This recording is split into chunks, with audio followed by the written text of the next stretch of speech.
नमस्कार दोस्तों, 31 जुलाई 2025 दोपहर की कहानी। जब दिल्ली की सड़कों का नजारा सामने आया तो पूरे भारत देश की आत्मा को झंझोर के रख दिया, क्योंकि वो शिक्षक जो लाखों बच्चों को अंधेरों से निकालकर सफलता की सीढ़ियों तक पहुंचाना चाहते थे, उन्हें आज लाठियों का सामना करना पड़ा। उन्हें आज लाठी मिला। आज वो जो अपने बच्चों के हक के लिए सड़कों पे उतरे, उन्हें पुलिस के द्वारा लाठी और बेजुबानी भाषा मिली। और उसमें कई शिक्षक शामिल थे, जैसे आदित्य रंजन सर, नीतू मैम, अभिनय शर्मा जैसे शिक्षक शामिल थे और कई सारे शिक्षक और छात्र भी शामिल थे।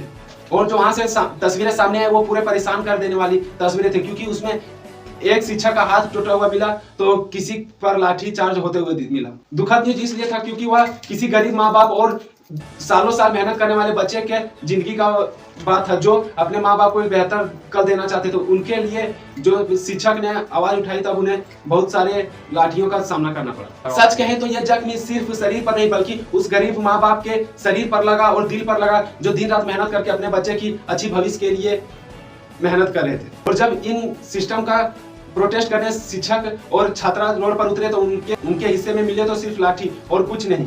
सिस्टम को भी पता है कि जवाब देने का कोई उपाय नहीं, सिर्फ न्याय से भरा हुआ सिस्टम है। चलिए हम समझाते हैं एसएससी सीजीएल का मतलब क्या था। एसएससी मतलब स्टाफ सिलेक्शन कमीशन, जो हर साल 3 करोड़ से ऊपर बच्चे इस फॉर्म पे भरते हैं, जो सालों साल सपना लेकर बैठते हैं कि इस बार हमें कहीं अच्छी जॉब मिल जाए, इसलिए वह दिन रात एक करके मेहनत करते हैं। लेकिन जब एग्जाम का समय आता है तो क्या होता है, ऊपर सिस्टम ही करप्ट हो जाता है। इसके कारण नीचे का कोई कुछ नहीं होता। इसलिए आज के समय में पूरा सिस्टम करप्ट हो चुका है और गरीब आदमी के लिए कुछ नहीं बचा। लेकिन बताया जाए तो पिछले कुछ वर्षों में ये सरकारी नौकरी नहीं बल्कि करप्ट नौकरी बन चुका है। चलिए हम बताते हैं कि शिक्षक और छात्रों का इसमें क्या मांग था। पहला, एडिक्विटी पर प्रतिबंध। दूसरा, परीक्षा और परिणाम की तारीख तय हो। तीसरी, पारदर्शी नॉर्मलाइजेशन प्रक्रिया, परीक्षा का स्तर उचित हो और प्रश्न में कोई बदलाव ना हो। पांचवा, नियुक्ति में तेजी। छठा, वेटिंग लिस्ट, जो पिछले कई साल से वेटिंग लिस्ट में है उन्हें भी जॉब दिया जाए।